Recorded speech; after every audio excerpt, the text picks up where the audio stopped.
And I appreciate Gina coming in with a great weather forecast this morning. And right now, brought to you by the Urgent Cares. Riverview Urgent Care in Burley, Twin Falls Urgent Care in Twin, and Jerome Urgent Care in Jerome. Ladies and gentlemen, absolutely the best minor emergencies, major care. All right, give me a call, 436-2244, 1-866-927-4587.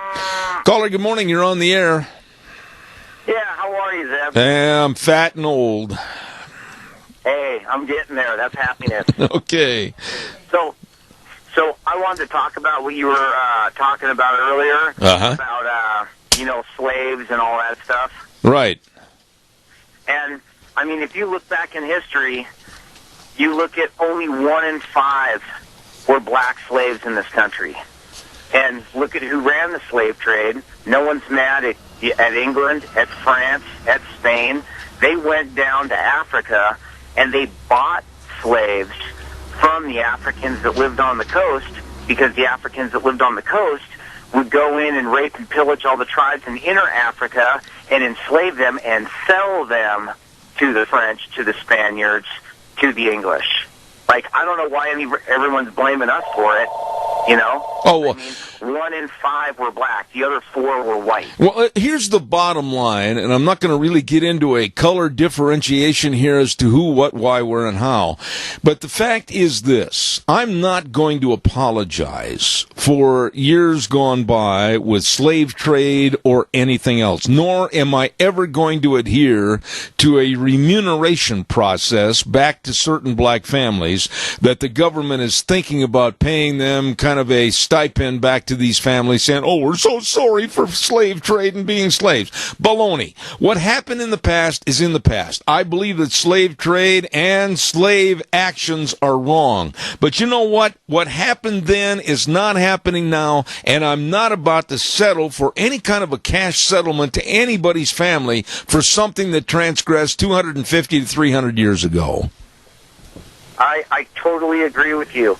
And you wait, they're going to pass something, and this is going to come to fruition, and then the Hispanics are going to do the same thing about losing the lower 40, losing New Mexico, Arizona, all the way up to Utah, California. And I mean, where are we going to get the money? We're giving money to Iraq. We're giving billions of dollars to, Israel. And it's all our taxpayer money. But we're money to everybody. Yeah, but here's the deal. People are tired. They're tired of paying for whatever these politicians decide that they want to give to. Absolutely. I'm going to have Senator Crapo on in just a few minutes, and I'm going to be talking primarily about the refugees. And I am absolutely adamant. No, nada, no more, nothing. I don't want any more refugees coming into this country, and I'm going to tell you why. They're dipping into our Social Security fund. They're getting a free ride when it comes to housing and health care and education and everything. When we start taking care of our own first, when we start taking care of our senior citizens, when we start taking care of the people that are destitute and out of a job, like what's happening on the East Coast with the coal miners, etc., then I'll support possibly somebody else coming into this country on my nickel, but not until. Exactly. Well, I worked in the banking industry in the mid-2000s, and I saw up in Montana lots and lots and lots of Russians, and they all got a 1% mortgage. When everyone else was getting a 6 or a 7%, I asked banks that I had worked for, I said, how come they're getting a 1% mortgage? And I can only offer, the guy down the street 6 or 7%. And they said, because that's a federal program. Yeah. That I couldn't touch. I mean, that's not fair. You got someone that went to war for this country, fought for this country. You're going to give him 7%, and you're going to let someone come over that's not even a citizen and give him a 1%? Absolutely. I totally agree with you, and I hope you call more often. I appreciate your remarks. You have a good day, sir. I got another call waiting. Thank you. Thanks, Ed. God bless you. Hey, don't forget on Thursdays, tomorrow at 9:12, we're going to have our football trivia contest sponsored by Denny's, America's Diner. And you, if you answer it correctly, may be the lucky winner of a original Grand Slam breakfast at Denny's Restaurant, 611 Overland in Burley, America's Diner. Good morning, caller. You're on the air.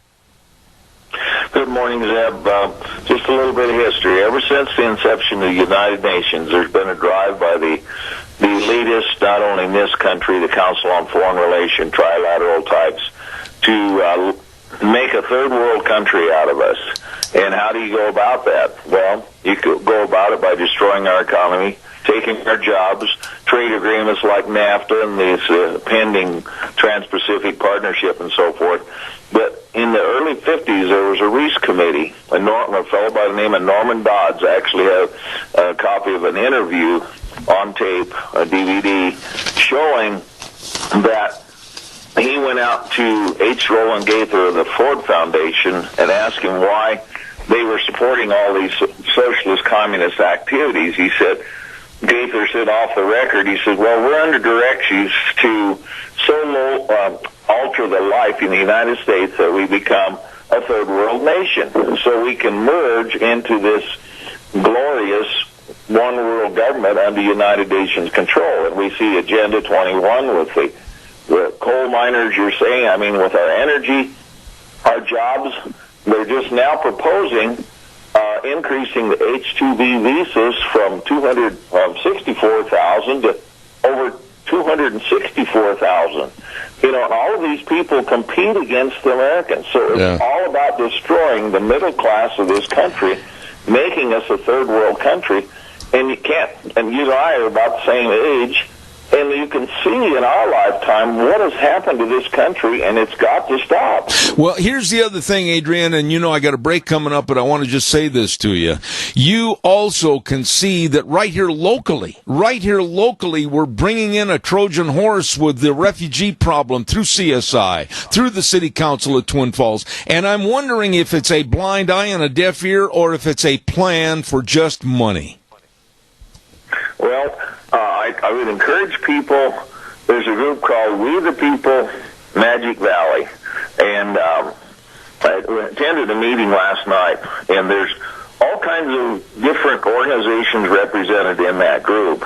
And believe me, they were the ones that brought in this Bridget Gabriel to Magic Valley. So the people, we need more people on there. You can get the website is just We the People, MV or MagicValley.com. Right. And find that, and there's all kinds of resources available, and to either join with the social media and get involved. But the main thing is to get on to our federal people, our elected senators and congressmen, and just absolutely drown them with emails and phone calls. Adrian, I appreciate it, man. Thanks for your call. God bless. Have a wonderful day, sir. Thank you.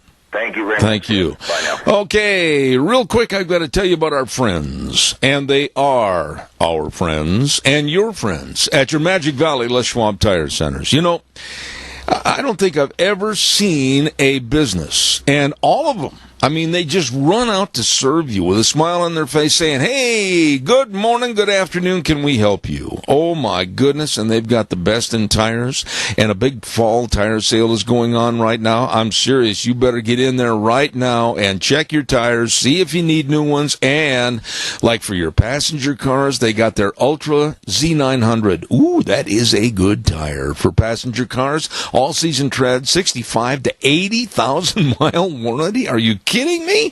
And it's on sale. Check it out. And don't forget, too, the best in brake service, the best in front end alignment, shocks and struts, and batteries. And I want to urge you to have your battery checked. You don't want to wait till all of a sudden you turn the key and it goes, guess again, buddy. So get in there and have that battery checked today, and they've got the best in batteries right there at your Magic Valley Les Schwab Tire Centers. Lane and Rupert, Dave on Blue Lakes and Twin, Mike and Buell, Mike and Jerome, the Twist family and Paul, Daniel on Poline in Twin Falls, and Randy on Overland in Burley, your Magic Valley Les Schwab Tire Centers. Once again, I want to quickly say this, and I want you to participate. We're going to close it off tomorrow.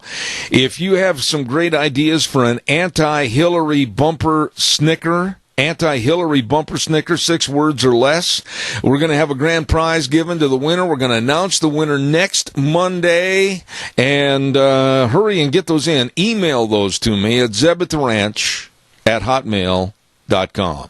zeb@theranch@hotmail.com. Get those to me right away. Coming up next hour, we're expecting a call from United States Senator Mike Crapo.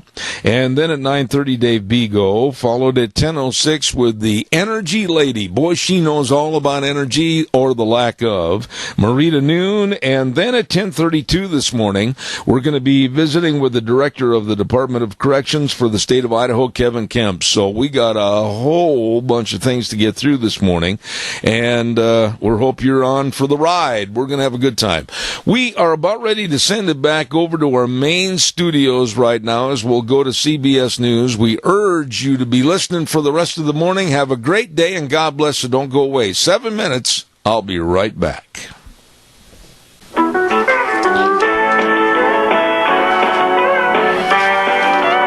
Oh, good morning, good morning. We've got to get right with the program, and thank you so much. Zeb at the Ranch, and I'm Zeb Bell, with our major sponsor, your Magic Valley Les Schwab Tire Centers, all 7 locations serving you, along with some of our great advertisers like Western Way Services. From the canyons of the Snake River and all across southern Idaho, we're always at your disposal.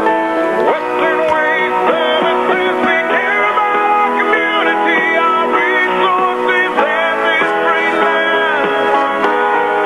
Western Way Services is lending a hand, always at your disposal. Western Way Services. I'll tell you what, they've got portable storage, too, with the Go Minis. They can bring them right to your house. You can fill them up. They can store them on their property, or you can keep them right there. They are always at your disposal. Western Waste Services. Get on the route service and have your garbage picked up weekly. All you have to do is call 734-6969. Western Waste Services. Absolutely the best. By the way, too, don't forget our friends at Ramsey Heating and Electric and Lennox, and they're offering qualified rebates on Lennox home comfort systems, and you can learn how Ramsey Heating and Electric and Lennox can save you money. Give them a call, 678-0459. Do that today.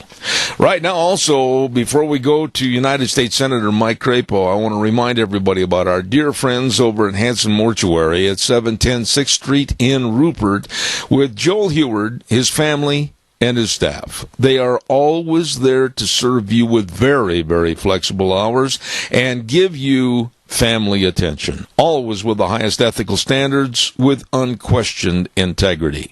Please call them and get the pre-planning information we all need to help alleviate all the stress and the worry from our family. Call them today at 436-5636. Hanson Mortuary, 710 6th Street in Rupert. Right now, I'm going to ask my engineer, Wheels, do we have United States Senator Mike Crapo on the line? We do. I was going to call you and let you know that we had him on the phone. All right. Thank you very much, Wheels. Appreciate it, my friend. I'm very honored, as I say that every time he's on the air, to have United States Senator from Idaho, Mike Crapo, on the line. Good morning, Senator. How are you? I'm well, and good morning, Zeb. I don't know if they notified you or not, but I'm right in the middle of a markup on a bill in the Senate Finance Committee, so I probably only have about 5 minutes. I apologize for this shortened time. Okay, I'll get right to it. My program, my feelings, and most of my listeners say no to more refugees coming into this country, and especially into this area, whether it's Boise or Twin Falls. We can't take care of our own folks, especially our seniors, and how can government expect me and my conscience to basically help those coming into this country from the Middle East instead of helping our own? What are your thoughts on that? Well, Zeb, as I've said before to you, I think the most recent group of refugees that has come in, and I think these went to the Boise area. I'm not quite sure what has happened in the Magic Valley, but they came from Syria. And as I have said to you many times, I think we need a pause in the Syrian refugee program because we cannot adequately vet those who are coming in, and those working with ISIS themselves, as well as our national security leadership, tell us that we face a real threat, that we literally could be importing those who want to bring into the United States the ISIS threat. And I just don't understand why there is the resistance by the president, as well as a number of his supporters in the Congress, to letting us be sure that we can establish an adequate vetting program before we proceed with anything along these lines. And right now, the liberals and the left are really pushing for more and more. Next year, 100,000 more. And if Hillary gets elected, 600,000 more. And Obama yesterday applauded George Soros for a $500 million pledge to the refugees. How are we going to overcome that when the liberal left is just basically dumping them on us? Well, I agree that what Hillary Clinton is proposing and is talking about just seems way out of line. I may have said this to you before on the program, but the initial decision about the number of refugees is made not by the United States, but by the United Nations. And they basically give an allocation to each nation, and then the nation can reject that. But our president has agreed with the approach that we should have this massive relocation of people across the globe. And I think that we all understand and strongly sympathize with the fact that there are so many people in particularly the Syrian conflict who are being displaced by the brutal Assad regime, and which, by the way, is being supported by Russia. However, I believe that other solutions should be our prior focus, meaning we should look to see if there are ways to provide support and protection of these displaced people in the region. Yes. And then, after we are able to resolve the hostilities, work to relocate them in their homeland. I believe that's what they want as well. Mike, real quick, and yell at me when you have to run, but how in the world can the American public buy into the story that 850 immigrants mistakenly were given citizenship? They were to be deported. They were the not good immigrants. How in the world can we be so stupid and Homeland Security be so inept? Well, Zeb, I don't think there is a way to explain that. Go ahead, Mike. Okay, good. I don't think there is a way to explain that away. The fact is that the president has, in a number of circumstances, has tried. Are you there? Yes, I am. I'm listening. Go ahead, sir. Okay, sorry. I keep getting strange interruptions on my line. The president has tried on a number of occasions to water down the enforcement of our immigration law, and I don't know whether it's that watered-down attitude or whether it's that message coming from the White House that we're getting or what. But the fact is that we cannot accept this kind of failure to implement even our own immigration law properly. We've got to recognize that this is a nation of law, and we must enforce our immigration law, and we must do so effectively. Okay, Mike, you're running for re-election. Busy year, busy time. Why should everybody vote to put you back in office?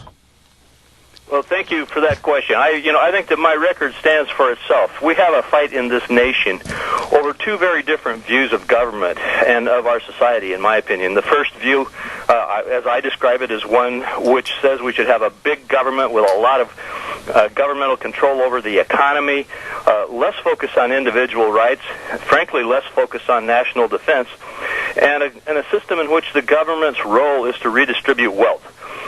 On the other hand, I reject that, and I believe in the fight that's going on in Washington that I'm engaged in to fight for a limited government, a free market society, a strong focus on individual rights, protecting our Second Amendment and all of the rest of our rights. And the role of government is to establish the freedom and protection and an environment in which individuals can build their own American dream. And it's literally, I think, a conflict in general between those two different viewpoints that we have at virtually every level in our federal elections this year. Last quick question. I know you got to run, Mike, but we've looked at the national election for president with Trump and Hillary. I just had a gentleman on my program about 30 minutes ago that said he's traveled all over the country and cannot justify the support for Hillary that the media is saying she has. What are your thoughts? Well, I think that Hillary is rapidly losing support. Many people gleefully predicted that she was just going to walk away with this election. Clearly, that's not happening. My understanding is that Donald Trump is now on a national scale leading, and I think that he is just gaining support every day because more and more people recognize what Hillary Clinton stands for. And, it gets back to that different view of what America should be that I just described. And more people cannot support that. Absolutely. United States Senator Mike Crapo. Mike, I know you got to run, and I don't want you to be out of breath when you get there, so have a great day, and please call us back real soon. I look forward to it, Zeb. Great to visit with you. All right, sir. Thank you very, very much. And to the caller that had tried to beep in, I'm sorry, we were just at a real lack of time. He had to run to a meeting and then put a vote in, and I am sorry. Wheels, do we still have that caller on the line? We will talk to them if they're available. No, sir, we do not. Okay. Good job, Wheels. Appreciate it. Thank you very much. Calls are welcome and appreciated at 436-2244, 1-866-927-4587. Obama was speaking yesterday to the United Nations. I temper my words here because my disdain and my outright dislike for Barack Obama. I don't like anything to do with the man. He spoke in front of the United Nations, and basically he chastised and minimalized Donald Trump for, the wall and cutbacks and stoppage of Middle Eastern refugees coming into this country. And then Obama, as he was speaking, he said one simple little line that really infuriated me. He said, on behalf of Americans, that we have to open up our hearts. Now, maybe that doesn't mean much to you, but it really hit me because I know my wife and I know a lot of our dear friends that have basically bent over backwards trying to help others in very needful situations. And when I have this president basically denigrate us like we're not doing enough, and we're not giving enough, and the government, are not taking enough to support a program that I dare say most Americans are adamantly against right now, especially in these tumultuous times, that when he said we have to open our hearts, I literally wanted to throw a Tony Lama right through the screen. Americans have always been very caring and giving. The most caring and giving nation anywhere around the globe. And for Obama trying to shame us in front of the United Nations and brag and applaud the efforts of George Soros pledging $500 million to more refugees coming in, $500 million. I would love to have that pledge of $500 million go to our senior citizens in this country. Go to those that are displaced because of absolutely asinine EPA and governmental regulations. Instead of helping always this ridiculous refugee system. Caller, good morning. You're on the air. Yes, good morning, Zed.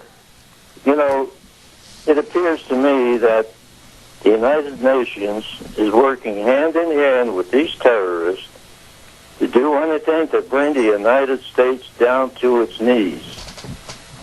I agree with that, and I think it's working. Feeling that I get. No, I agree with you. I don't see the Help America. You know what, Tony? You know this better than anybody, and you can tell me if I'm wrong. But you know what? When you keep continually, I'll send it over here, I'll do this, I'll send it over there, and you forget about your own, pretty soon you've created a black hole of your own country that can never be repaired, and then we're the ones that are going to need help. Well, yeah, you're right there. We've got all these people pouring into this country with no identification. You know, as an American citizen, between my military and the rest of the organizations I belong to, I had 7 background checks as an American citizen to get involved in certain things that I was involved in. But here these people are flooding into our country. They are intentionally being pushed out of their country and dispersed throughout our country to bring us down. These people coming in here, most of them, many of them, are terrorists, and they're going to be like a cancer on our country. Well, we can't eat us from inside. Well, I agree with your statement as a whole, entire statement. But you know what? I want to be fair and balanced somewhat, Tony. We can't and we don't know about the percentages or who really the terrorists are coming in these numbers, etc. But the point is, financially, structurally, and everything else right now, we can't just be an open door to all these people. Tony, I really like your comments every day. Please keep calling. I appreciate you, and say hello to Mary for us. Okay, thank you. Thank you, buddy. I appreciate it. Caller, I'll be right there. Don't go away. I want to remind everybody about what's happening over at our friends at Lee's Furniture, Floors, and More. You know, they are just absolutely chock full of all the things that you need for your home, whether it's a brand new bedroom set. Oh, maybe it might be that snore button by Beauty Rest. Oh, my goodness. The spouse is snoring and cutting logs a little bit. Well, by golly, you can have that smart motion base powered by Sleep Tracker that'll elevate the bed, and maybe cut down on the snoring. Check out all the furniture, all the dinette sets, everything, entertainment stands, lift recliners. The list goes on, because these people really care, and they have what you need at Lee's Furniture, Floors, and More at 459 Overland in Burley. Caller, good morning. You're on the air. Hey, Hoss, this is the Chief. Hi, Chief. Haven't talked to you for a while. What's cooking, man? Go ahead. Not too much. I've been feeling pretty good. We're doing all right. Hey, I was going to tell you, I think that these little single attacks are going to start happening every day, every other day, with somebody yielding a knife for making bombs or shooting people. And in fact, my daughter seen that video the other day on Facebook where this innocent elderly woman was getting beat up by this Muslim on a bus. Yeah. And so we talked about it, and I'm going to arm my wife and my daughter. They're both going to be packing, because it seems like the people have been in the right spot to stop these crazy people. You know, Chief, we're in a situation right now to where it's a shame, and I'll use this term, and I'm not saying it derogatorily, so understand where I'm headed. We're going back to the Wild West, but we're being forced to go back to the Wild West because we need to protect ourselves. The government is not doing a very doggone good job. Well, the FBI seems to be dead set on this Park Melior group, I can't say it, and Bundy Ranch. Yeah. They're locking them up for 10 and 15-year prison terms, and they turn around and let these 800 Muslims come in the country. Everything's upside down. You know, it really is a good point that you make about locking up people of minimal danger and then opening the floodgates and creating more of an integrated danger coming in from overseas. I really appreciate what you said. Okay, Hoss, well, I'll let you go. You take care of it. All right, buddy. Thank you very much. Bye-bye. Haven't heard from him for a long time. Calls are welcome, 436-2244, 1-866-927-4587. You know, Obama, with his flair and his political, he's good. He's good when he gets up on front of a stage or an audience with his teleprompters. Without his teleprompters, he's a babbler. But he had the teleprompters, and he was all set yesterday with kind of a cocky manner of standing up there and thrusting his chin out and saying, well, we as Americans, we have to open our hearts. I was really thoroughly offended by that, and especially when you look at the liberal left. One question I did not get asked to Senator Crapo, and I know Mike's feelings on this because we've talked about it before, and he agrees with me about the refugee problem into this area and across the United States, is that, we can keep laying money out for this. We don't know who these people are. Pretty soon, financially, when you look at the drain on our Social Security system and other aspects, we're in a world of trouble. And for the president to stand up there and shame us that we have to open up our hearts, I don't want to open up my heart anymore. I don't want to open up my billfold anymore unless, underline the word unless, it's to help people here. So many people, and I know so many stories about people that are just absolutely destitute. They're having a hard time making a living. They can't get through. And then I got to tell you this real quick story. I was reading, I got to share this with you, and it's about the coal miners in Virginia, etc., and there was a absolutely stupid woman. This woman does not have any common sense. Jennifer Rubin. I don't like her. I don't like her writings, and I don't like her philosophy. And she was talking about how the GOP has become a pity party for white males. And she made this statement in her editorial that was in the paper. She said the coal town is depopulated. Yes, that's sad. But why are they not moving, as immigrants do, to where the jobs are? You see, it's people that are in the hierarchy, people in the media that haven't got the intelligence factor of a billy goat. Here is a coal mining family. They have bought 5 acres. They have built a home. They have absolutely done their best as Americans to send their kids to school, buy the clothes, buy the food, try to keep themselves ahead of the bills. And then some knot-headed woman like this Jennifer Rubin comes out and says, well, sure, the town is depopulated and the coal business is being shut down, but why don't they just move to where the jobs are? What are they going to do with their property? How are they going to sell it? Who are they going to sell it to? How are they going to absorb that loss financially? I am fed up with the stupidity of the liberal left. They just make no sense to me whatsoever. Breathe in, breathe out. Wax on, wax off. Got to be cool. Calls are welcome, 436-2244, 1-866-927-4587. Let's ride. Yeah, right through Washington, D.C. Let's ride 270 Highway 24 between Rupert and the World. Open Monday through Saturday, 9 to 6. And believe me, they've got a closeout right now on the 2016 four-wheelers and side-by-sides. Oh, yeah. The new 17 models are coming in, and you can save money. Get on over there. And, boy, all the accessories. Oh, my. You can really load yourself up on the accessories. They got them all. Got them all. And, of course, great service department, too. Something needs fixed, they can fix it. At Let's Ride, 270 Highway 24, between Rupert and the World. It's true, this is where the fun is sold. Also, if you're in that area, and I was yesterday, I honked as I went by, Nick, over there at Let's Ride. Did you hear me?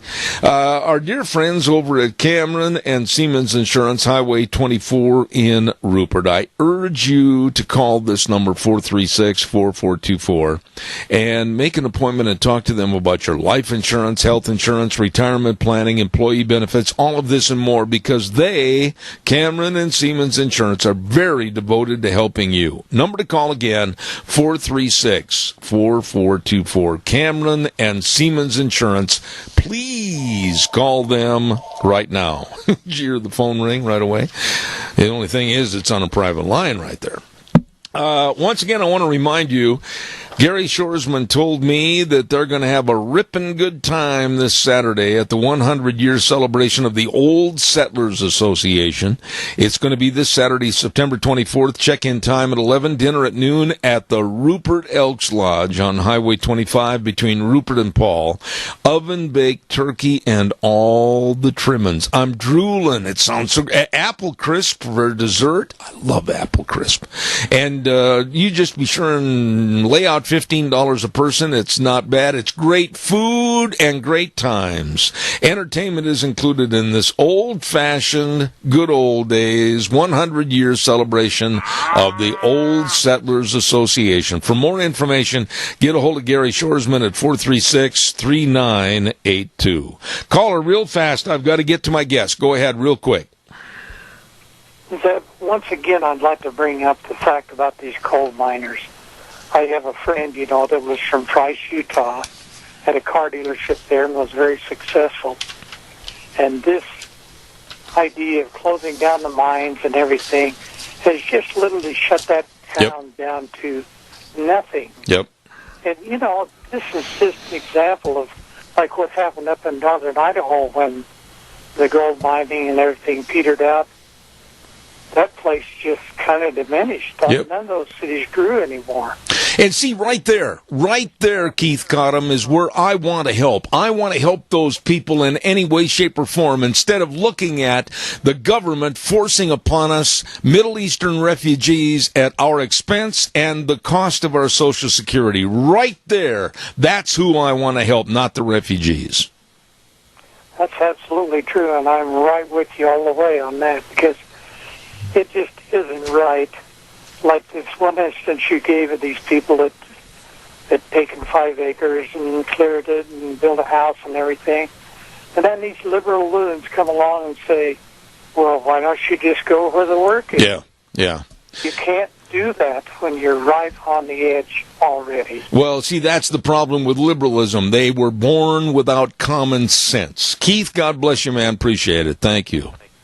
Okay, bye. All right, it's time for a dear, dear friend, and back in Indianapolis, Indiana, and I've got a feeling, I just get a kind of a tremor and kind of an itch that this man is a little bit more than upset that his Indianapolis Colts are 0-2, and they don't look so good. Good morning, Dave Beagle. How are you?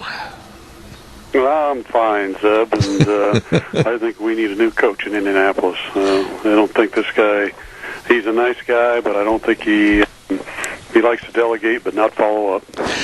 Well, they're not playing very good football, but then on the other hand, I got to be kind of bare my chest to you a little bit, too. The Green Bay Packers absolutely looked like a retirement center last Sunday night, pardon me. Yeah, I'm disappointed in both teams right now. Hopefully they'll get it together and the rest of the season will be better because, as you know, in all sports, things can go up and down, so we'll see what happens. Dave, I have been hotter than a $3 pistol over what's going on with the refugees in this country. It's something that affects all Americans.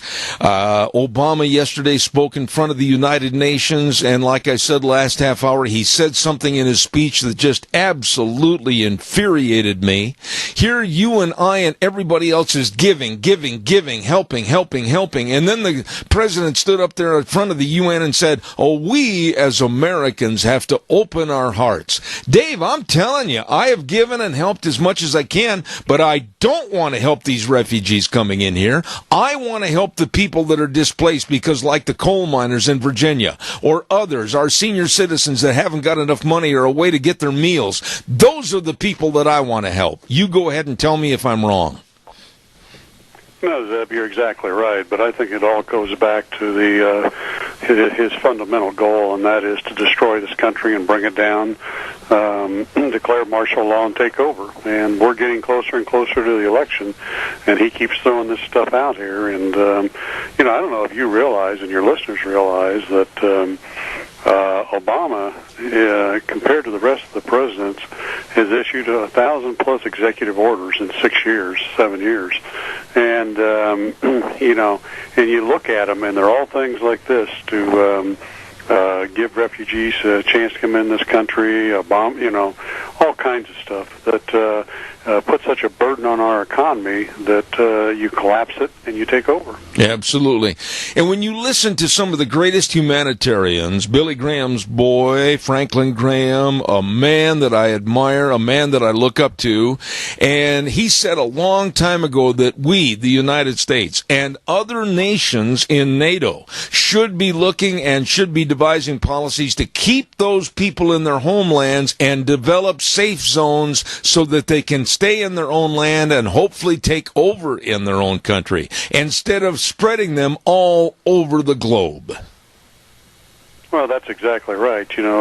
That's their homeland. And okay, let's back up. And this is the thing that the liberals want to use is that when the settlers first came to America, they were getting away from harsh government in Britain.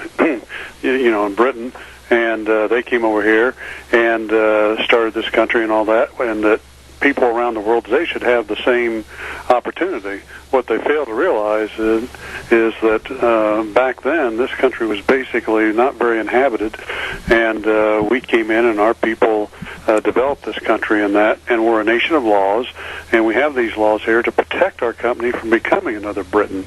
But that's what they're driving us towards. Absolutely. There is a man that every time I hear his name, I just get white-knuckled. I cannot stand the man. I cannot stand his liberal values, if you want to call them values, and his money. And that's George Soros. And Obama yesterday in front of the UN applauded George Soros for pledging $500 million to migrants and refugees coming into this country. How in the world can we overcome that?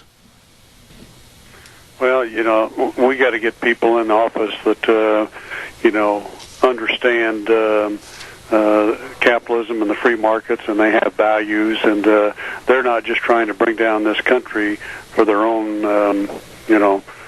means and that. Which Soros, look what he's done around the world. He can't even go to Britain anymore because of what he did over there. And these people, they're tyrants.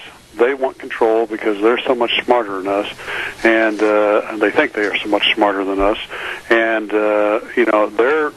Obama is in league with them, and the SEIU and other people like this, and they're going to continue to do this. As I said, Zeb, I'm still concerned before this election they may try to bring it down and declare martial law.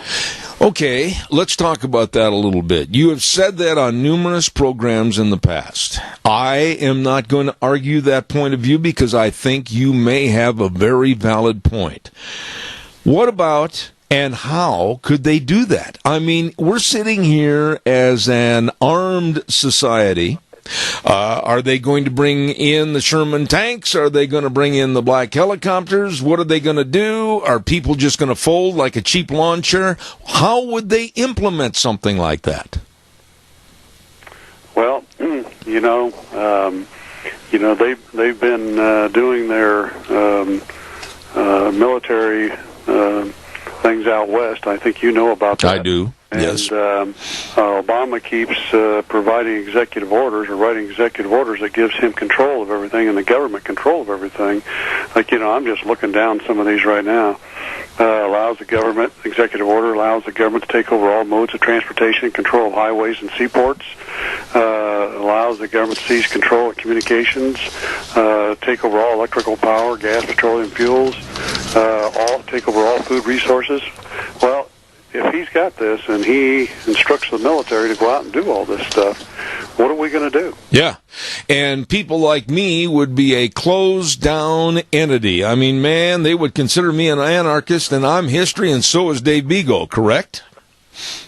Well, that's right. They don't want anybody that opposes them, and they're going to, close us down and shut us up. And I am very concerned. And, there's still rumor that, they're trying to move Hillary out of this race, and, maybe move his wife in and or other people. But I'm still concerned he's just going to try and declare martial law and stay in power.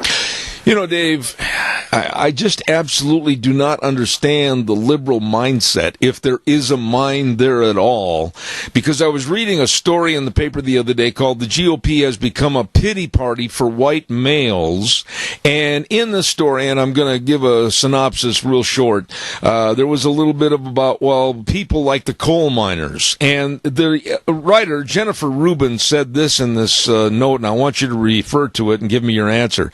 The coal town is depopulated. Yes, that's sad. But why are they not moving, as immigrants do, to where the jobs are? And I sat there and I read that, and it made me so mad as to the stupidity of this woman. You just can't take a 5-acre parcel and a home that you've built with your blood, sweat, and tears and walk away from everything and just move yourself to another area. Do not liberals understand that economically and financially these people are destitute? They don't get it. They really don't. And there's a lot of them that don't understand, again, the free market society. And, they only believe in achieving goals by intimidation and misinformation and lying and that. And that's what they do. And unfortunately, Zeb, there's enough people out there that are naive enough. They don't dig into it to see what's really going on. Well, I don't know what to do. I mean, I've been fighting every day on this program to get the best of guests. Present company absolutely accepted. You know what's going on, and I try to get all the big national people on this program. I'm the only one in the state that does it, and I'm furious that the American people aren't standing up ready to go grab a pitchfork in the barn because, quite frankly, we're being led down a road that I don't think we can ever recover from in this election if Hillary wins the presidency.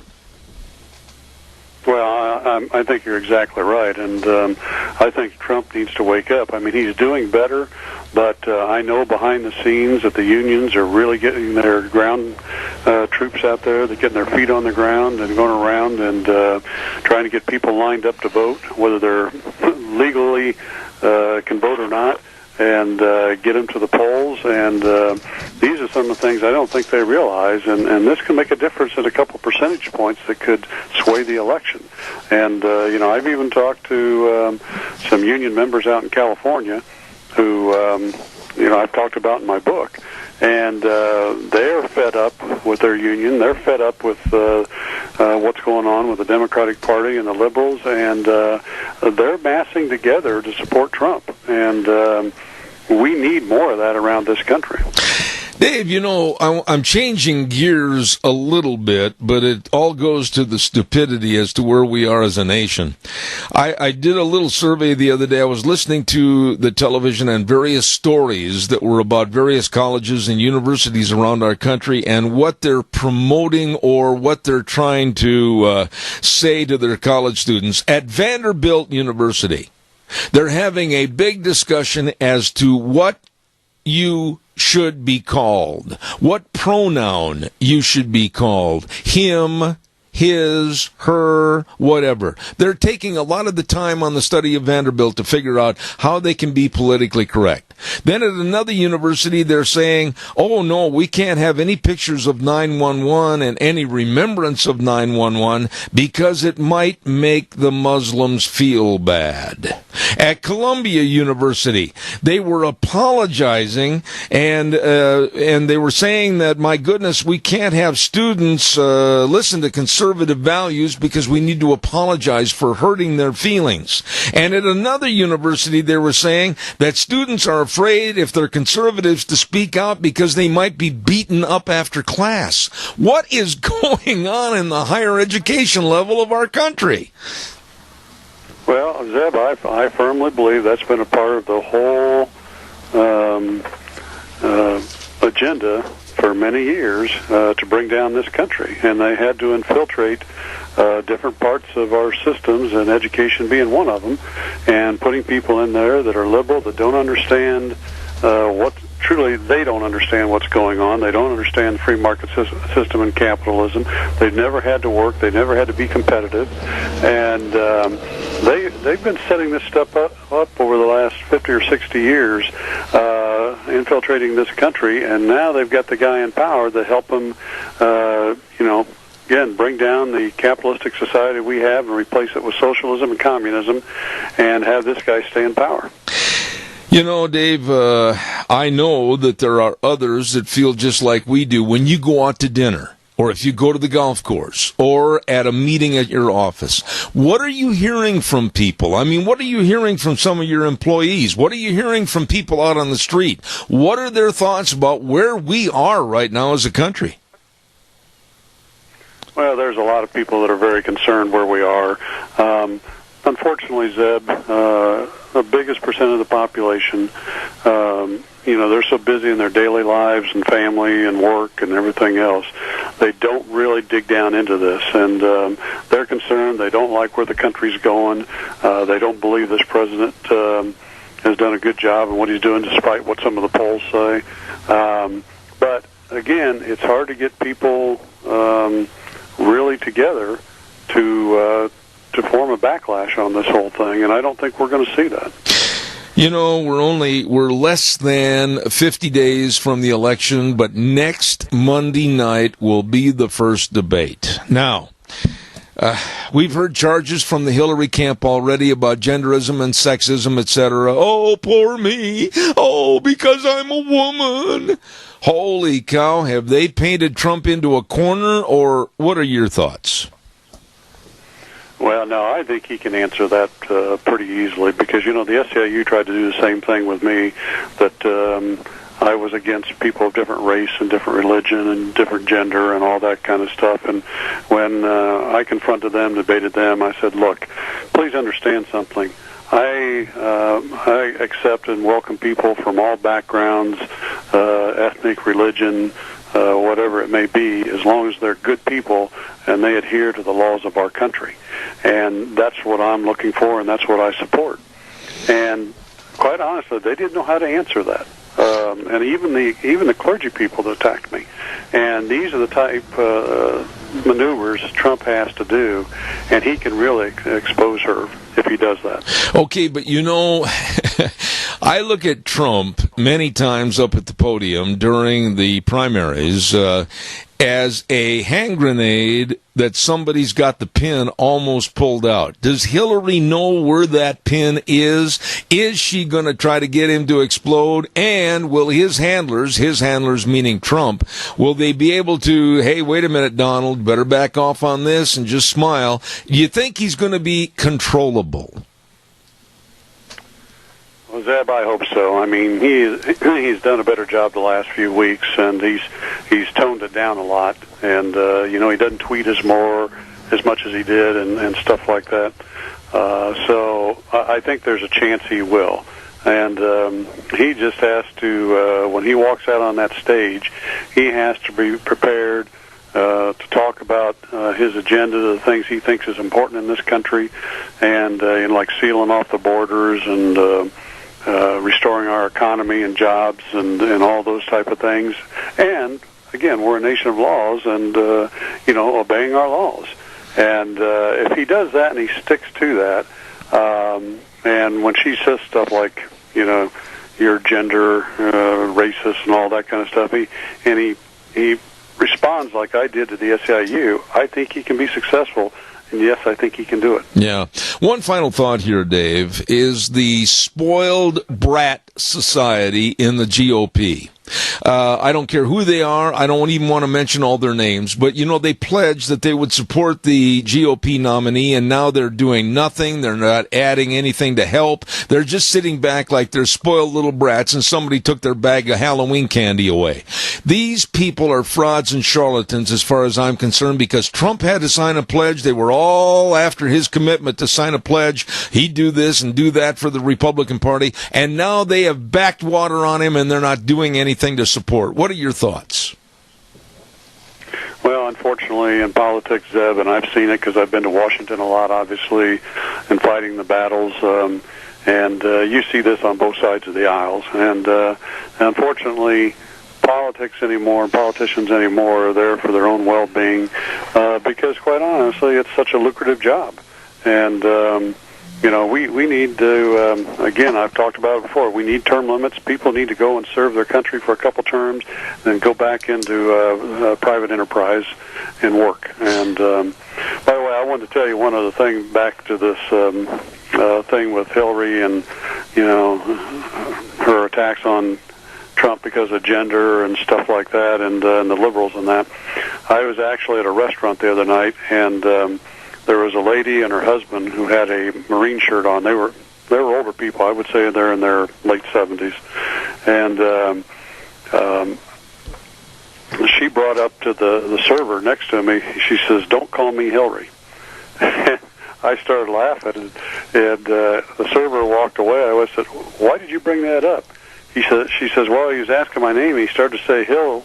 And I said, "Don't call me Hillary." I said, "So I take it you're not favorite of Hillary." She says, "No." And she says, "All these people that say, she should be elected because she's a woman," she says, "that's bull." She says, "The truth is, I do think women should ascend, and I like to see people move up the ladder and all that, but they ought to do it on their own merits, not because they're women." Amen. I thought it was very interesting from a woman I'd say she was mid to late 70s. Amen. And brother, everybody stand. We're going to sing the song. There you go. I love that. Dave, I feel bad for your Colts. I feel bad for my Packers. I don't see a good season ahead for us. We're going to have to sit back with the crying towel. And I do see a chance that maybe we can buy some wine, especially that bottle that you showed me with Brett Favre's picture on it, and hopefully get together this fall sometime, sit in a room with our wives and just enjoy. Thank you, Dave Bego. Well, thanks, Zeb. Appreciate it. You guys have a great weekend out there. God bless to a great author and blog writer and businessman. I'm very honored to have him on my program, Dave Bego, Indianapolis, Indiana. Super good guy. Super good. Okay, let's take a look here. I had my arm wrapped around the cord for my headsets, and I went to grab a piece of paper, and I about killed myself right there. Hey, by the way, the weather forecast, I'm running a little bit late. Wheels is sitting there going, Zeb. The weather is brought to you this hour by Pope Phillips, Oaks, Goodwin, and Company CPAs. I don't care if you're a businessman. I don't care if you've got a farm. I don't care if you've got a ranch. I don't care if maybe you just have a house in town. You want people to take care of your taxes that know what's going on.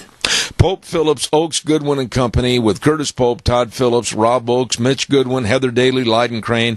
They have been providing the best in accounting services to the Mini-Cash area for well over 50 years. Please, they've got 2 locations to serve you, 1710 Overland in Burley and 620 5th Street in Rupert. You get a hold of them today. Right now, here's Gina with the weather. Here is your weather forecast for this Wednesday. Enjoy today because Thursday and Friday, a completely different ball game. Mostly cloudy skies for today, slightly breezy. Looking at mostly cloudy skies, high of 70 with an overnight low of 51. Tomorrow, 90% chance of rain showers, winds picking up out of the west to about 12 miles an hour. We are expecting a quarter of an inch of rain tomorrow. High of 52, overnight low of 43. For Friday, pretty much the same rain showers, about a quarter of an inch. High of 51, winds picking up out of the west, right around 15 miles an hour. Overnight low of 41 is what we're looking at. And then for the weekend, back to sunny skies. Hopefully everything is going to be drying out. Highs are going to be right around 60. That is your weather for Zeb at the Ranch. I appreciate it, Gina. Thank you very much. And I'll tell you what, people that are starting a business or a partnership, business owners wanting to hire employees, anybody that needs help with their accounting and their business, please get a hold of Pope Phillips, Oaks, Goodwin and Company today, CPAs. They are the best, with offices in Burley and Rupert. I've got time for another quick call. Give me a jingle on the landline, 436-2244, 1-866-927-4587. While I'm waiting for your call, I've got one pesky fly. This guy will not die. I've hit him twice already this morning, and he's still buzzing around, landing on the microphone occasionally. A super fly. I can't kill him with my fly swatter. I'll try during the news. While I'm waiting for your phone call, I'm going to tell you about Gano Landscaping and Sprinkler Service, 336 South, 450 West of Paul. The number to call, Scott Gano, 431-8733. Now, there is still time. Yes, there is. That if your trees need trimming, you better get it done. And if you need a new lawn seeded, you better get it done. And if you want to put in a new sprinkler system for next year or revamping your old one, you better get it done now. Absolutely. Call Scott Gano, Landscaping and Sprinkler Service at 431-8733. Take care of that call today. All right? Got you covered. Let's see, what have we got coming up? I'm waiting for phone calls. I thought sure we'd have one coming in. Want to remind you, too, that next hour we have a lady coming on the program that we've had many, many times, Marita Noon, and boy, she knows all about energy and what's going on and how the government is trying to manipulate and twist everything. She's going to be coming on at 10:06. And then a gentleman that we had on our program, oh gosh, it's been over a year ago, the director of Idaho Department of Corrections, Kevin Kemp, will be on the program with us at 10:32. Caller, good morning. You're on the air. Go ahead. Hello, Zeb. This is Cowboy Mike. How you doing, son? Well, I'm good, Cowboy Mike. What's happening? One quick history lesson. If you go back in history and study American history, the first plantation owner that had a black slave was the black plantation owner. Uh-huh. I just thought I'd throw that out. You know, quickly, before you go... He likes covering up these facts. Mike, hang on just a second. Let me ask you this. And I've said this before, and I've taken criticism over it, but it's the truth. You know, looking back 200, 300 years into that society at that time, honestly, the blacks in this country today, they should be thankful that their families were brought here because of all the amenities that have been afforded them over the many years. Would you disagree with that or not? I agree with that. The slavers in Africa, the blacks, were raiding them villages and killing them people and all that. I mean, and in fact, it's been going on, probably going on now. Just one tribe against another tribe. Absolutely. And Cowboy Mike, you're... Old Whitey, he gets the blame for all these bad things. Yeah, and especially white America. Thank you very much, Cowboy Mike. I appreciate you. I got to run to the news, but call in again. Thank you very much. We are going to take a little break right now and send it back over to Wheels at our main station. I'm going to sit here like the great white hunter, and I'm going to try to eliminate that fly that's been buzzing around me. There's only one fly in the whole doggone house, and he's taking up residence right here on my shoulders, my microphone, etc. So you stay tuned. Wheels is going to send us to CBS. I'll be back in about 6 minutes. Well, she sounds like a person you really want to hire. Good morning, ladies and gentlemen. Welcome to Zeb at the Ranch with our major sponsor, your Magic Valley Les Schwab Tire Centers, all 7 locations serving you, along with some of our great advertisers like Western Waste Services, always at your disposal. Call them 734-6969. Once again, I want to remind you that Ramsey Heating and Electric offering rebates on qualified Lennox home comfort systems. Whether it's a gas furnace, an air conditioner, or a heat pump, you and your family will enjoy the comfort. And all you have to do is call 678-0459 and learn how Ramsey Heating and Electric and Lennox can save you money. There you go. Oh, my goodness. This lady that I'm about ready to introduce, we've never met. I can't wait for a time that maybe she's putting on a seminar someplace I can attend. She knows all about energy in this country, or the lack thereof. And right now she's going to be telling us about Ford Motor Company buying a whole bunch of sombreros. Good morning, Marita Noon. How are you? Good morning, Zeb. Good to hear from you. I'm chuckling over your sombrero comment.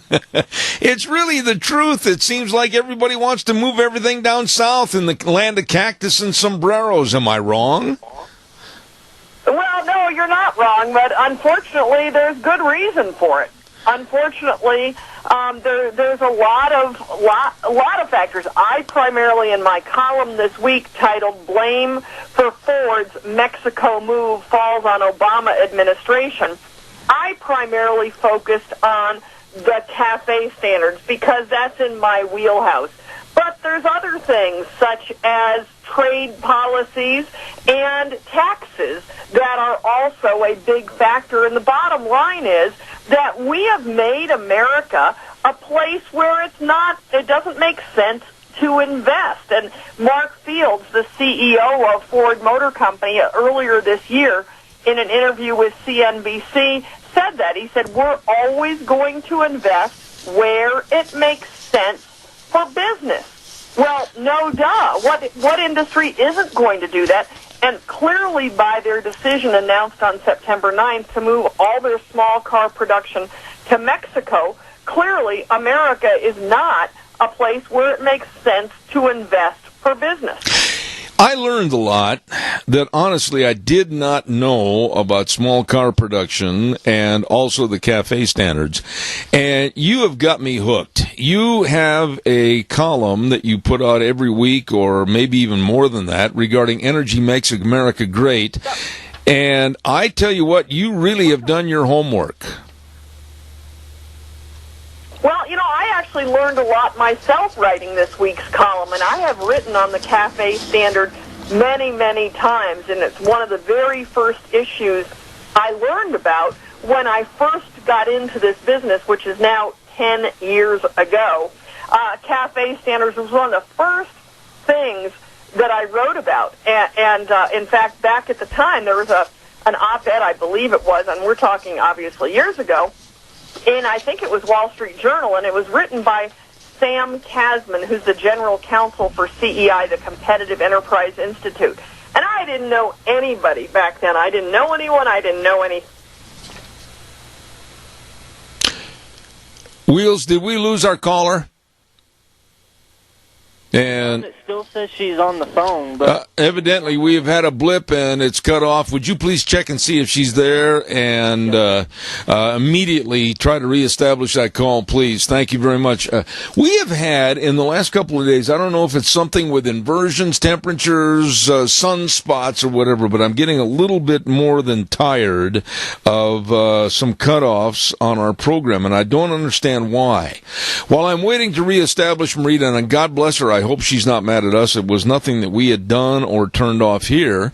I want to remind everybody about La Vintage Boutique at 1240 Oakley Avenue in Burley. You got to consider the fact, look at the calendar. We're almost October 1st, and then pretty quick we're almost November 1st, and then pretty quick everybody's saying, oh my goodness, I got to get my Christmas shopping done. And then everybody runs to the store. Well, why don't you just take your time right now, and browse at La Vintage Boutique at 1240 Oakley Avenue in Burley with the new owner, Elizabeth Coyle. They're open Tuesdays through Friday, 10:30 to 5:30, Saturdays 11 to 4. And just go in and browse and check out all the wall hangings and, of course, the homemade items, the antiques, everything, the clothing, furniture, at La Vintage Boutique, 1240 Oakley Avenue in Burley. Wheels, do we have her back? No, I tried calling her back, and it went straight to her voicemail. I'm wondering if maybe her phone ended up dying.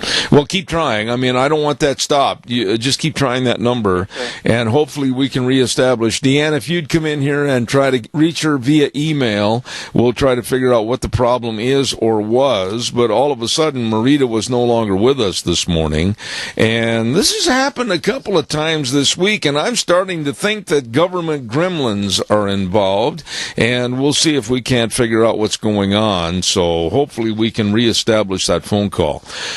Until then, I am sitting here wanting you to call me at 436-2244, 1-866-927-4587. Give me a call. I'd like to hear from you. There was a story that came out that was written by Jonah Bennett. And this story really drew my attention. And it was about a retired Navy chaplain that says the military, our military, the United States military, is now hostile towards Christianity in America. And it went on to say that newly retired Navy chaplain Wes Moder said in a recent interview that the military has become openly hostile to Christianity. Moder said that Christians need to understand if they remain in uniform, they will be attacked by military officials hostile to their beliefs. And he said the problem is even worse for Christians just now that are new to the military. Wheels, do we have her back? Yes, sir. All right, thank you. I don't know, Marita, what has gone on, but we have had trouble for maybe the last week or so with phone lines cutting off across America. We don't know what the problem is. I guess if I wanted to be very negative towards liberals, I'd blame it on Obama, but I'm not sure. God bless you, and pick it up from the story about Mexico and Ford Motor Company, if you would, please. Yeah, well, what we were talking about is the CAFE standards. When I first heard the story about Ford moving to Mexico, which was announced on September 9th, and then, of course, it was really an invitation for attention from Donald Trump, and he made hay with that. But when I heard the story, I heard in there, but kind of between the lines, something no one else seemed to be picking up on, and that was they were saying they cannot make small cars profitably in America. So they're moving to Mexico, where obviously the labor costs are lower. And in my column, I outlined the difference in the labor cost in Mexico. It's $8 to $10 an hour, including benefits, where in the United States it's about $57 an hour for labor costs for Ford. So obviously there's cheaper costs in Mexico, and there's probably more forgiving regulatory environment. But I thought, you know, in a free market, if you have a business, any of your listeners who own a business, you know, if you have one part of your business that makes a lot of money and another part of your business that makes no money, you're going to quit doing the part that makes no money and maybe even loses money, and you're going to focus on the business that makes money. Well, for Ford, trucks and SUVs are where their money comes from, and they lose money on small cars, which is why they're moving production to Mexico. So I thought, well, why do you make small cars then? And the answer is government regulations. Our government regulations in the form of what they call CAFE standards, which stands for Corporate Average Fuel Economy. Those regulations require that Ford produce small, lightweight, therefore high miles per gallon vehicles. And so we've got regulations that are forcing businesses to engage in enterprises that are not profitable for them. And so therefore Ford has had to make a choice and move to a place where they can make these cars and at least make some kind of profit. I am really intrigued by this because I did not know this. In other words, please let me paraphrase and tell me if I'm wrong on this. Car companies, and it could be GMC, it could be Chrysler, it could be anybody, they keep the small cars on their list of production because it helps with the standards and the average on the CAFE standards. Is that correct? That is exactly true, and frankly, it doesn't matter how many, if they ever even sell these cars. They just have to have them in the so-called fleet. So it's the average of the entire fleet, and that's also why Chevrolet continues to make the Volt or the new Bolt their plug-in electric cars, because while they don't use gasoline, they get a value assigned to them, and I believe the Volt got a value of 90 miles per gallon. So Americans want to buy trucks and SUVs that do not get fabulous gas mileage, better than they used to, but not fabulous.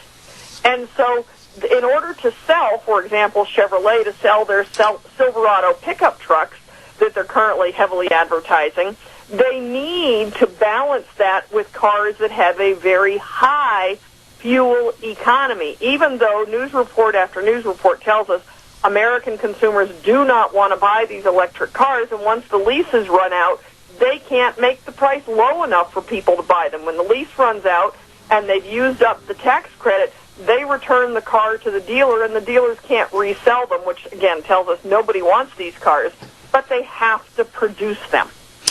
You know, I'm taken aback on this because I never knew this, that the average of the low-end mileage versus the very high-end mileage, like 90, and what do they want to achieve? I think you had in your article that by 2025, which is just around the corner by a matter of 9 years, they want to achieve a per-gallon ratio of 54.5 miles per gallon, and that's why these car companies still will build the very not wanted small cars, right?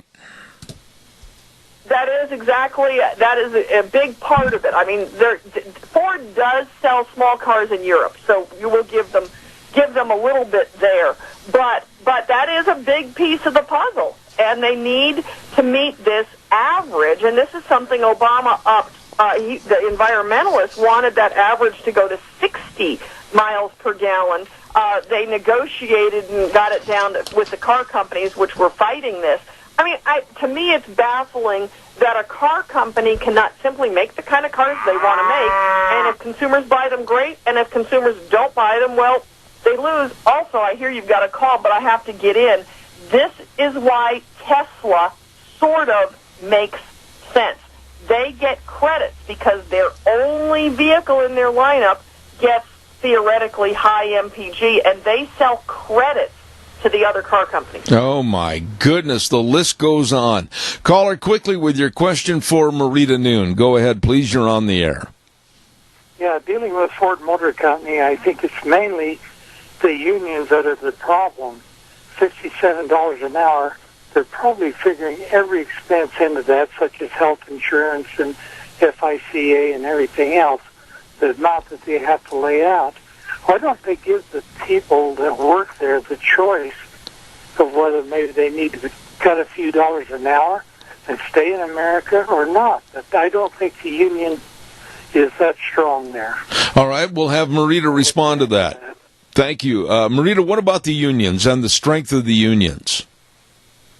Well, the unions are definitely a part of it. I mean, that's why the rates, the wages are so high in the auto industry, particularly in Michigan. You know, in other states, such as I believe it's North Carolina, is it where BMW is, they're non-union workers, and so they have different wages. But on the flip side, the union, in protecting its consumers, and I'm not really a union fan, but when Ford began talking about this, moving small car production out of Michigan and to Mexico, the unions came in and negotiated a deal where, as Ford says, it does appear that no jobs will be lost in Michigan because they're going to build what we believe to be a new midsize Ranger pickup in that factory and a new compact SUV in that factory. But the bottom line is those could be new jobs.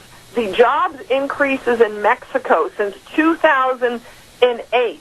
The number of auto industry jobs since 2008, I believe it's gone up 40% since 2008. Well, it's only gone up 15% in the United States over the same period. So the unions have fought to keep those jobs in that factory in Michigan, but yet, on the flip side, the unions are why there is such a wage disparity. Marita, what about GMC and what about Chrysler? Do you think they're going to fall into lockstep with the same departure and trying to go to Mexico? What about those car companies? Actually, Chrysler's already done it. Somehow Chrysler did it.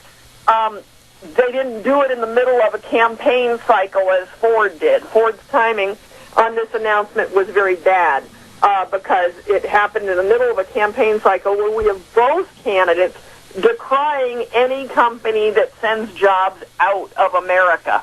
And so Ford really has made themselves kind of the poster child of this issue in this election cycle. But the reality is Fiat Chrysler has already done that. In fact, mentioning Fiat Chrysler, realize the reason it's Fiat Chrysler, not Chrysler Fiat, is because of our tax laws in this country. And you think about Ford is going to invest $1.6 billion in Mexico. And I don't know the answer to this, but I throw this out there. Where's that money coming from? My guess is that money is not coming from a bank in America. That money is coming probably from a bank in Europe that Ford has been holding offshore because of the tax disadvantages to bring it back to America, but they can spend it in Mexico without that same kind of tax penalty. The other thing that's interesting about Fiat Chrysler is one of the reasons the Fiat Chrysler marriage made sense is that Chrysler did not have a successful small car lineup that helped them meet the CAFE standards. But Fiat did. So that's part of why that marriage made sense. And again, I hear we have another call, but I want to throw in one more quick thing.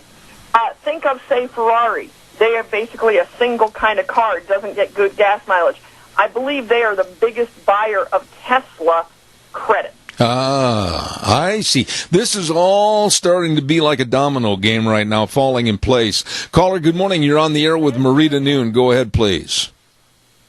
Yes, the way I understand it, that a union auto worker in Detroit or wherever, Michigan, makes $75 an hour and then whatever else on top of that for whatever. And then a non-union worker in, say, for instance, for Toyota in Tennessee makes $40 an hour.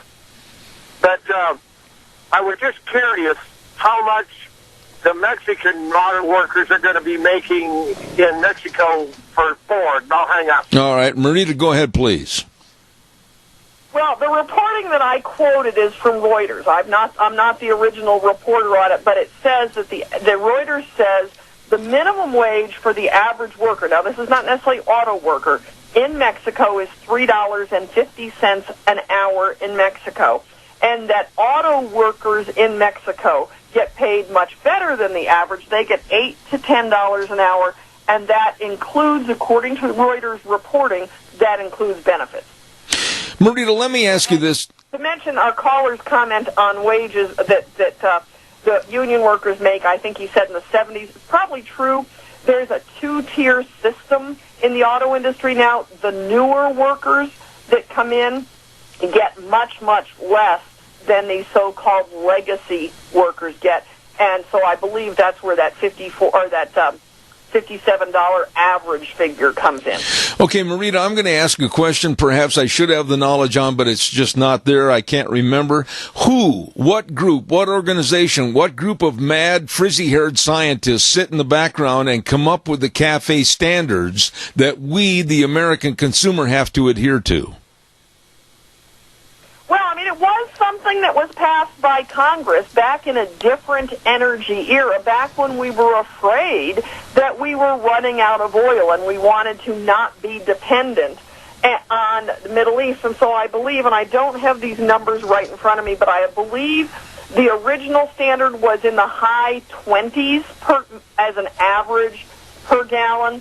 Then it went into the 30s, and President Obama bumped it up to 54.5. Now, important thing to know is depending on who the next president is, we can see a big change. And this is something I mentioned before we got disconnected. That was one of the things I learned doing research for this column, even though I've followed CAFE standards for a long time, which, by the way, the CAFE standards are also why Ford is making an aluminum truck body. But one of the things I didn't know is that the CAFE standards are up automatically based on the regulation as it's written for review in 2017, in the middle of 2017. So that will be in the first year of our new president, whoever it might be. I believe President Hillary Clinton will acquiesce to the Greens' push to increase that, continue adding on to it after 2025. At the moment, it stops at 2025. And I believe a President Trump would he's very against all these detrimental regulations.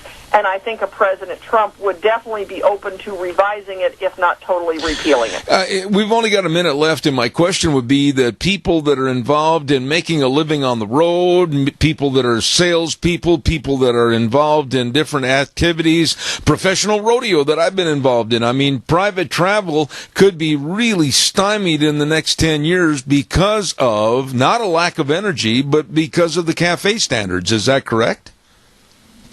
Well, yes. I mean, you mentioned rodeo. You've got people that need their big trucks that will pull those trailers, and that's going to be difficult to do with the CAFE standards as they sit at the moment.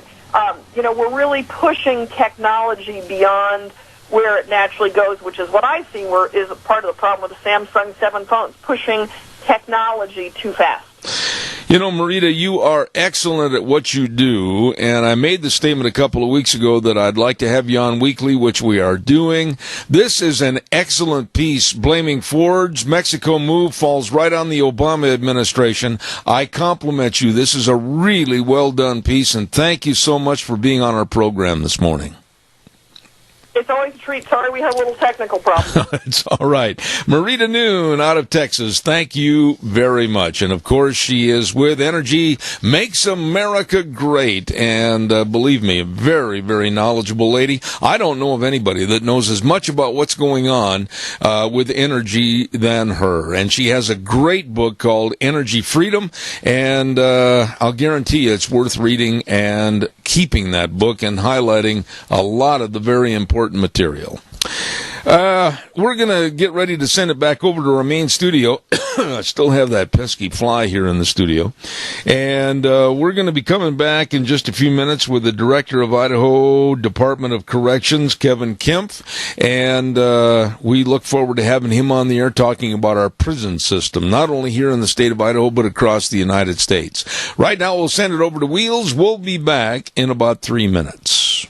And now, back to Zeb at the Ranch on AM 1230 KBAR. To reach Zeb, call 436-2244 or toll free 1-866-927-4587.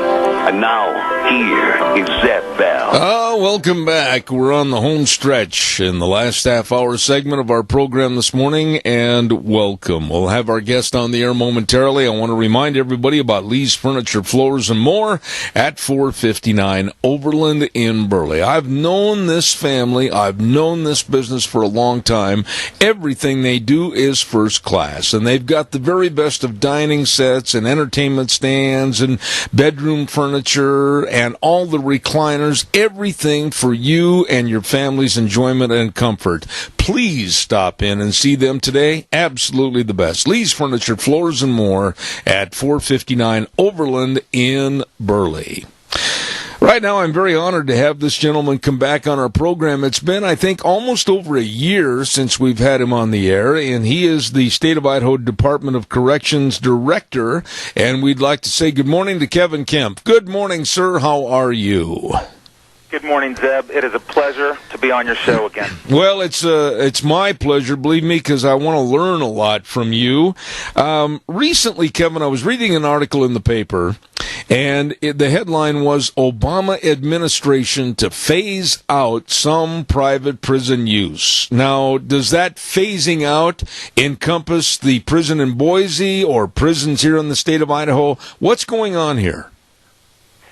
Yeah, so great question. So we have 10 prisons in Idaho, and one of them is a private prison. And that's operated by the Management and Training Center here in Boise. It's about a 400-bed minimum custody prison. And to answer your question, no, the Obama direction to phase out those private prisons was really focused on the federal prisons, and so to date it doesn't affect our state private prisons here in Idaho. Okay, so we don't have to worry about another mismanagement program of the Obama administration. Is that correct? Well, good heavens, I hope not. You know, Kevin, I had you on the air the last time, and I don't know that much about what you do. I don't know that much about the prison system here in the state of Idaho. I don't know if we're looking for more room, more beds, if the rate of people being sent to prison is higher. Give us kind of a synopsis of what a day in the life of you, Kevin Kempf, is as director of this Department of Corrections. You bet. Well, I'll tell you, first off, your listeners, any Idahoans have a lot to be proud of with their Department of Correction. We are considered to be one of the leaders in the industry here in Idaho. I first have to pay respect to my predecessor, Brent Renke, who's from the Twin Falls area. You know, he spent 8 years as our director and really put us in a place where we can be thought of, like I just mentioned. We have about 24,000 convicted felons that fall under our management. 8,000 of those are inmates. And, in the past 2 years, our inmate population has been on a decline. We no longer have inmates that are out of state. We don't have inmates in a private prison that's out of state. We've actually been able to shut down a 200-bed dangerous housing unit here inside the walls of one of our prisons. And a lot of that has to attributed to justice reinvestment and certainly some of our internal efficiencies that we've put into place over the past 24 months. Let me ask you this question, Kevin, if I may. You said that there's a decline of prisoners and a decline basically of need. Why is that when we hear about all the increasing, I think, crime rates and, penalties through the court system? Why is there a declination of numbers going into the prison system? Well, good question. So there are, when I say a decline, it's certainly a slight decline. But those inmates aren't magically disappearing. Where the water is rising in our agency is on probation and parole. And so our caseloads, that's really where our focus goes today, is our probation and parole staff. Our caseloads are growing out there, and we need to continue to do everything we can to make sure that we're providing the resources to that area to get those caseload numbers down, and so they can, so these offenders can be properly supervised in the community. Now, I'll tell you, there is I think, somewhat of a philosophical change that have taken place, mostly probably because... Go ahead, it's just a caller. When you hear a cow on my program, it means a caller. Go ahead.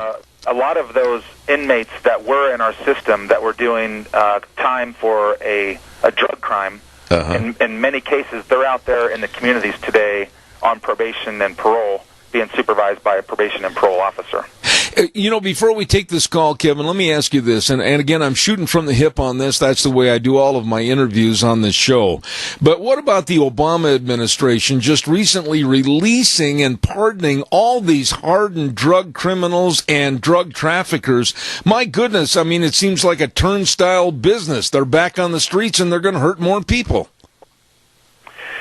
Yeah, Zeb, and I promise I'm not trying to dodge this question. The reality of it is I simply don't know enough at the federal level to answer with any type of education. I know in Idaho, I think our governor's office and our legislature do a very good job of ensuring public safety, ensuring that we have the resources that we need, that for that offender that's going to get out of our prison that maybe is serving time for a drug crime, our stakeholders have done a very good job of providing the resources we need to make sure that they're supervised. Now, can it be better? You bet. We can always improve, and that's some of the things that we're looking at for this upcoming legislative session. We're going to be asking for some additional resources to help get those caseload numbers down. So I don't really know what it looks like at the federal level. Okay, I appreciate and respect that remark. And caller, go ahead, please, with your call. Well, that's exactly what I was going to ask him. If there are no federal prisoners apparently in the state of Idaho, because there's no federal prisons in the state of Idaho, and when a president does a commutation of the sentence or whatever it is, that's apparently he can do that as an executive order. I'll hang up. Okay, Kevin, would you respond to that quickly, please? I understand it. Zeb, is that well, first off, the caller is correct. We do not have a federal prison in Idaho. Right. We don't have federal inmates in Idaho. That's sitting in a federal prison.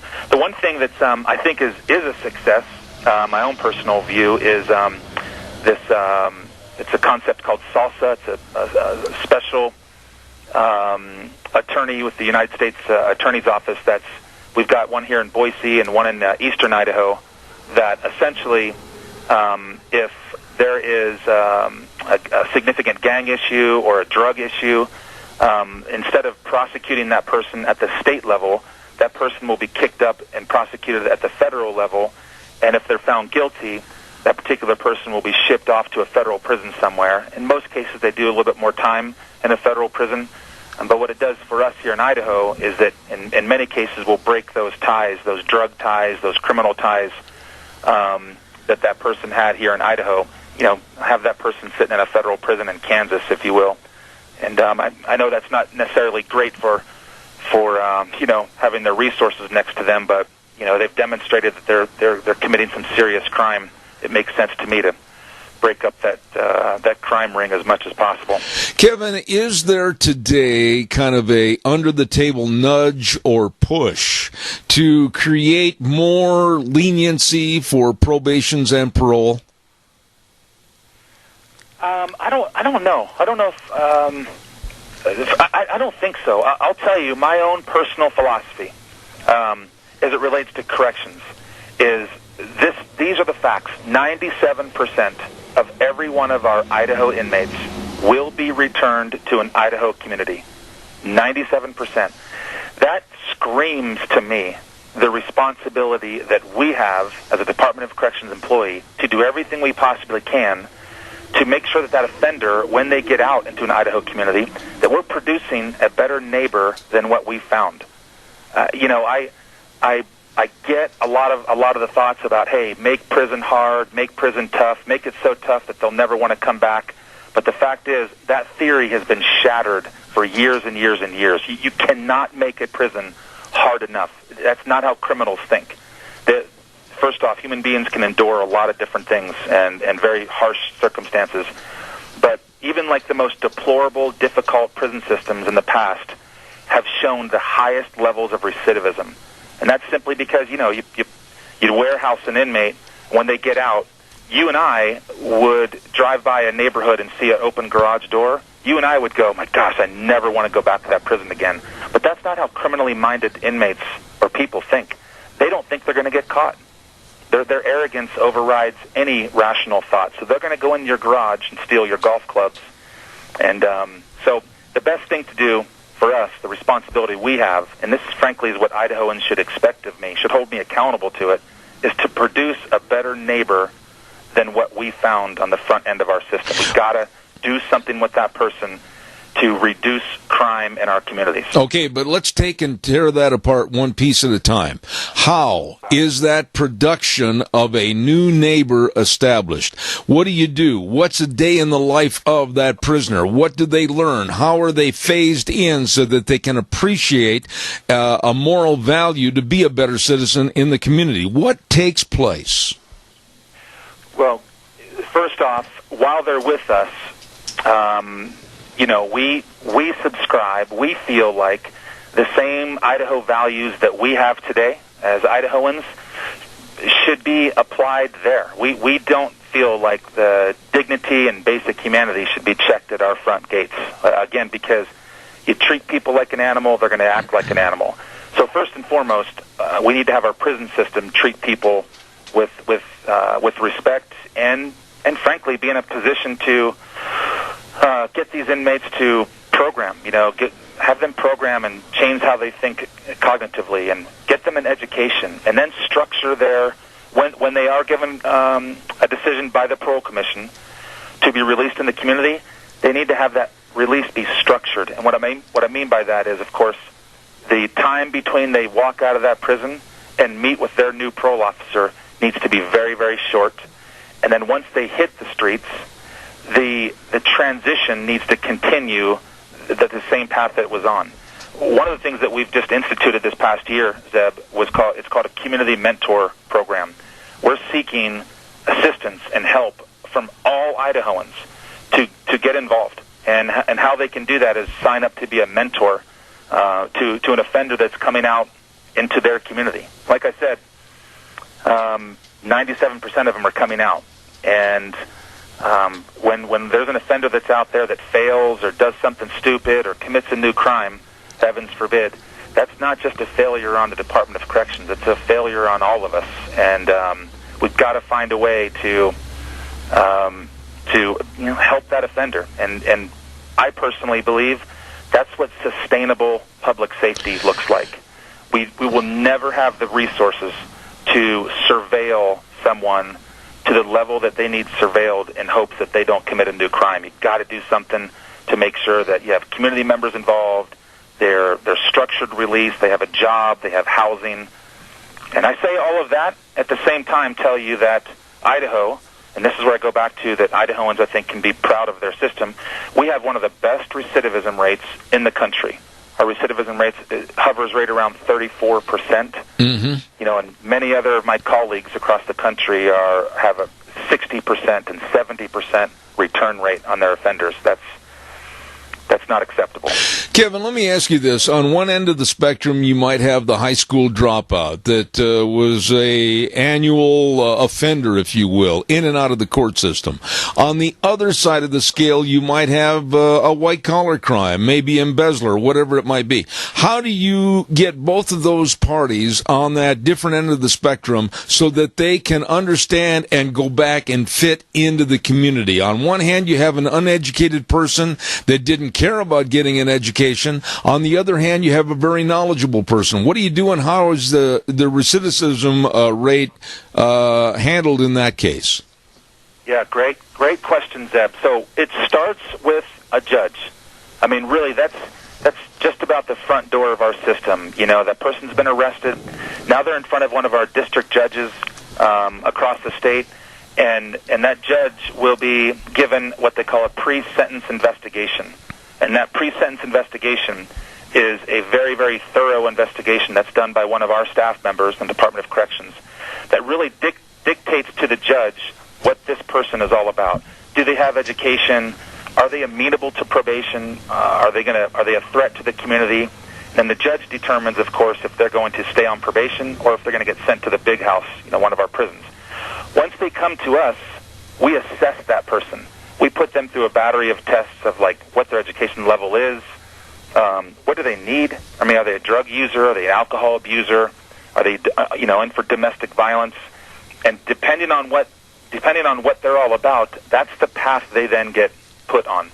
Again, we program them, we educate them, and in Idaho, our parole commission does a very good job of, decision making is really, once that inmate served that time that the judge put forth, the parole commission is then looking at this offender and saying, what have they done while in prison?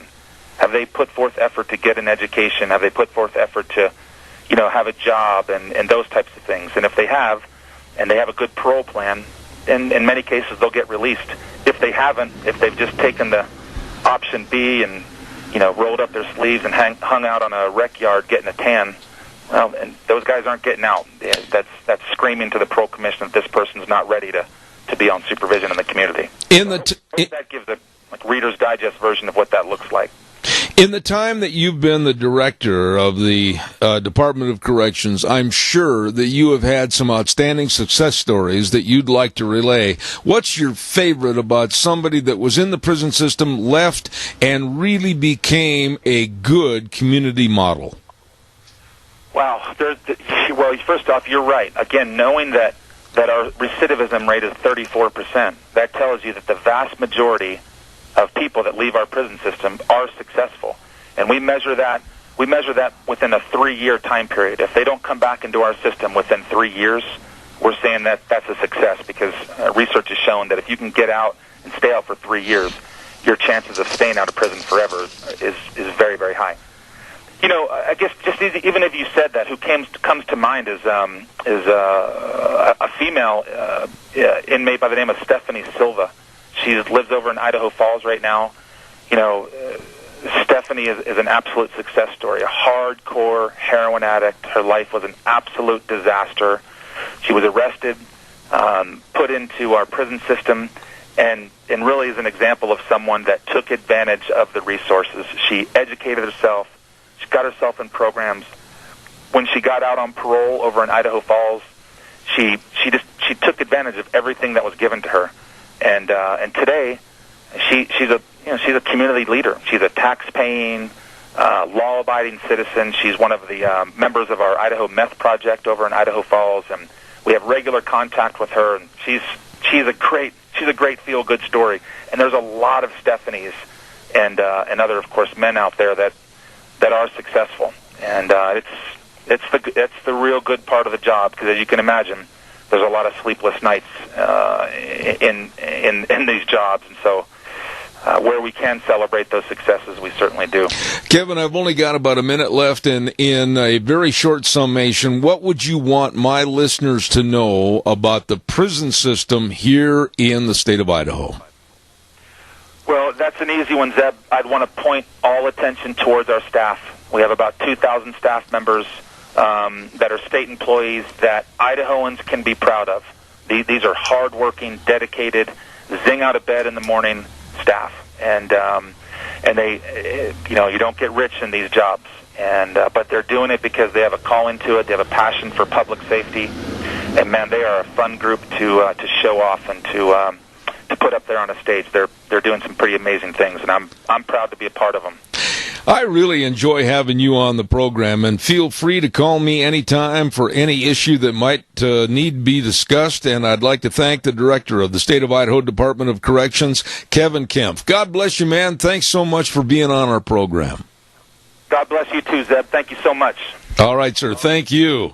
Very, very interesting conversation with the Director of Corrections, and he's been on the program now a couple of times, and we'll look forward to having him back in the future.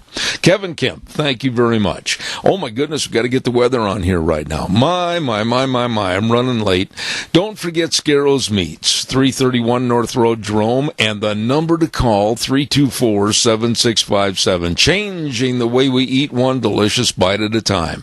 You know, excuse me, they are your hometown meat cutter, locally owned custom meat processor for over 20 years. Don Scarrow and the rest of the crew, and they are good. Remember, Scarrow's Meats in Jerome. And right now, here's Gina with the weather. Here is your weather forecast for this Wednesday. Enjoy today, because Thursday and Friday, a completely different ball game. Mostly cloudy skies for today, slightly breezy. Looking at mostly cloudy skies, high at 70 with an overnight low of 51. Tomorrow, 90% chance of rain showers, winds picking up out of the west to about 12 miles an hour. We are expecting a quarter of an inch of rain tomorrow. High of 52, overnight low of 43. For Friday, pretty much the same, rain showers, about a quarter of an inch. High of 51, winds picking up out of the west, right around 15 miles an hour. Overnight low of 41 is what we're looking at. And then for the weekend, back to sunny skies. Hopefully everything's going to be drying out. Highs are going to be right around 60. That is your weather for Zeb at the Ranch. Whoa, 90% chance of rain tomorrow. Wow. Back in my old home state of Wisconsin, they'd probably say then, okay, plan a picnic. It's going to be nice. No, I think we're going to get it. 90% chance of rain tomorrow, and then possibly again on Friday. Woo, and the weather brought to you, hold on, caller, I'll be right there. Weather brought to you by Scarrows Meats, 331 North Road, Jerome. The number to call, 324-7657. They are changing the way we eat, one delicious bite at a time. Caller, go ahead. 1 minute. Go ahead. Yes, sir. Last night I turned on the news at Channel 7 out of Boise, and the lead story was the Mountain Home children about the, parking space with the Black Lives Matter drawing on it. Yeah. I wasn't able to listen to your program for the first 2 hours, and I don't know if you spoke about it, but go ahead. No, I didn't say anything. I didn't interrupt it. We've been having phone line problems all morning, Randy. Quickly, just touch on it quickly. I haven't had time to get into that story. Channel 7 out of Boise did a lead story, and naturally you got these kids sitting there doing Black Lives Matter, and you look like a lot of them were white, which is, well, whatever. It doesn't matter why, other than the fact that they do it for attention, and as long as we keep giving it to them, they're going to continue to do it. And there's absolutely no logical reason for any of this. But you see, these children don't ever delve into the facts. that we just run on emotion, and you know, it just made me mad as hell. If my child was in that group, I would have went and got her, kindly grabbed her and said, listen, sweetheart, we're through with this, and then we're going to go home and have a talk about what this really means. Absolutely. There again, though, Randy, most of these problems in education, most of the problems with teachers like stomping on the flag, or students that get involved with a Black Lives Matter movement and really have no clue as to what they're supporting, or the sitting down during the national anthem. It's a matter of education and appreciation and respect, and that's what's lacking in our society today. And you, as a parent, you touched on it. I would go get my child, go home, and have a very educational confrontation as to what they will do and not do as long as they're living under your roof. Well, just the other day, and I know I got to go, they were doing interviews at a college. I forget which one, but it doesn't matter. And they were asked who won the Civil War. These were college students.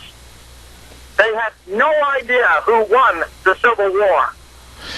And it's a shame, but it doesn't surprise me. Buddy, thank you very much for your call. I appreciate it.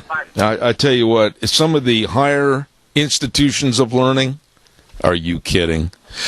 Don't forget our major sponsor, your Magic Valley Les Schwab Tire Centers, all 7 locations serving you. We talk about the tires. There's a big fall tire sale going on right now. We talk about the brakes, and of course they've got the best of professionally trained technicians, free brake inspections and estimates, and always the brake industry's best warranty. Stop in and talk to them today. Front end alignment, shocks and struts, batteries. Please go in and have that battery checked. You might be out in the cold someplace in the not too distant future, and your car won't start. Well, check it out today at any one of the 7 locations of your Magic Valley Les Schwab Tire Centers with Lane and Rupert, Dave on Blue Lakes and Twin, Mike and Buell, Mike and Jerome, the Twist family in Paul, Daniel on Pole Line in Twin Falls, and my buddy Randy on Overland in Burley.